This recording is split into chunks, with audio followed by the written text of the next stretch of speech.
Wala na ngang laman yung istante na pinaglalagyan ng grocery ni Ali dito sa kanilang bahay, kaya naman kako ay maggrocery na nga siya. Dahil kako ay kawawa naman yung mga taong tatambay sa kanilang bahay na kagaya ko at walang makakain.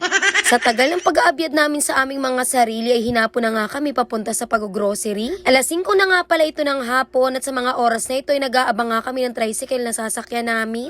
Kasama nga naming maggrocery itong si Aksor at pati nga si Sainel. Ayaw-ayawin pa ang sumama niya ni Sainel dahil nga nawiwili sa panunood ng basketball. Napilitan na nga lang yan sumama sa mga oras na yan dahil nga nakagayak na at ayaw din namang payagan nung ina. Dahil di rin naman namin alam dalawa kung ano nga ang mga gustong bilhin nitong ni Sainel, kaya nga hindi pwede talaga na hindi nga siya kasama. At isa pa ay kakaiba nga ang trip ng batang yan at paiba-iba nga ang gusto niyan sa buhay. Sa mga oras na ito ay malapit na nga kami sa Pure Gold at legit nga na wala nga kalubak-lubak dito sa Kalawang.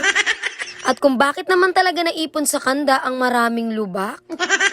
Nandito na nga kami sa Pure Gold at nagpantay na nga rin kami dito sa tricycle na sinakyan namin. Para nga mamaya kapag tapos na kaming mag-groceries ay hindi na nga kami mahirapan sa sasakyan. Dahil ito ngang nasakyan namin ay taga doon nga rin sa kanda at kapitbahay nga nito nila Ali. Pagdating namin dito ay agad-agad na nga kaming kumuha ng aming mga kailangan dahil nga hapon na ay aabutan na nga kami ng closing. Sa mga oras na ito ay kanya-kanya na nga kami ng kuha dahil ako naman ay alam ko nga kung anong kulang nga sa kusina. Pinagkukuha ko talaga dito yung gusto kong mga sangkap sa aking pagluluto. Pati nga tong si Aksor ay panay na nga din ang shoot dito sa cart. Tapos hindi pa nga nababayaran ay gustong-gusto na nga pabuksan yung kanyang daladalang pagkain. Tinanong nga muna namin dun sa dicer kung pwede na nga yung buksan at kako ay mamaya na nga lang namin babayaran at nag-iiyak na nga itong bata. Sa mga oras na ito ay tuwang-tuwa nga itong batang ito sa paglalagay nga nitong mga pinamili namin dito sa cart. Nung matapos kami sa mga section ng pagkain ay dito naman kami dumiretso sa bilihan ng mga sabon. Dahil sadyang ubos na nga yung mga groceries ni Ali dahil ngayon nga lang ulit siya nakapag-grocery. Dito niya talaga gustong nag-grocery sa Pure Gold dahil nga kompleto. Kaya naman kahit may kalayuan ay talagang sinasadya pa nga niya ito dito dahil napakahirap naman talagang mag-groceries kapag nga kulang-kulang at nakakabisi. Sa mga oras na ito ay nandito na nga kami sa counter at tapos na nga kaming mamili ng aming mga kailangan. Ako na nga ang nag-abyad nitong mga pinamili namin dito sa cashier dahil nga napakalikot ni Aksor at hindi na nga maabyad ni Ali. Sari-sari nga lang ang pinagbibili namin dito dahil karamihan nga nito ay talagang gagamitin nga lang sa bahay. Marami-rami nga itong pinamili ni Ali dahil nga talagang minsanan nga lang siyang mag-grocery dahil nga may trabaho din siya. Sa mga oras na ito ay offline nga pala ang card kaya naman napilitang mag-cash itong si Ali at buti na lang talaga at may dala nga siyang cash. Naparami nga itong aming nabili at buti na nga lang at kasya pa nga dito sa aming sasakyan. Medyo na-stress pa nga itong si kuyang driver sa pagpapatas itong mga karton dahil nga maliliit itong pinaglagyan na karton nung bagger. Sa mga oras na ito ay nagbubusa na nga ito si Aksor at ayaw pang sumakay at ayaw pa nga atang umalis dito sa Pure Gold. Hindi pa nga natapos ang pamimili nito ni Sainel at pagdating nga namin dito sa 7-Eleven ay kung ano-ano pa nga rin ang binili. Nagpatuloy na nga kami sa pagbiyahe dahil nga alas 7 na nga ata ito ng gabi at talagang madilim na nga ang kapaligiran. Dahan-dahan pa nga ang pagpapatakbo ni Kuya Driver dahil nga talagang napakabilis naman ang mga bus at truck nga na dumadaan dito sa highway. Makalipas nga ang 20 minutos ay andito na nga kami sa bahay nila Ali at parang nakaramdam nga kami ng pagod. Kadami nga nitong aming nabili ay parang napaguran nga kami at ang gusto na nga lang namin ay humilata. Nagugutom na nga rin kami sa mga oras na ito kaya naman kako kay Alilin ay umpisa na nga ang pagsasalansan nitong aming mga pinamili. Napakaganda nga ng problema namin dahil nga hindi namin alam kung paano nga namin uumpisan itong aming pagsasalansan. Dahil sa aking pagkakatanda ay parang nasa 6 na box nga ito. Tinulungan ko na nga din dyan si Aling magsalansan dahil kung siya lang ang gagawa dito ay baka abutin nga siya ng siyam-siyam. At awan ko nga ba dito kay Ali na napakaliit ng bahay ay napakarami namang araraka. Sabi ko pa nga ay napakaliit ng iyong bahay pero napakarami ng iyong grocery.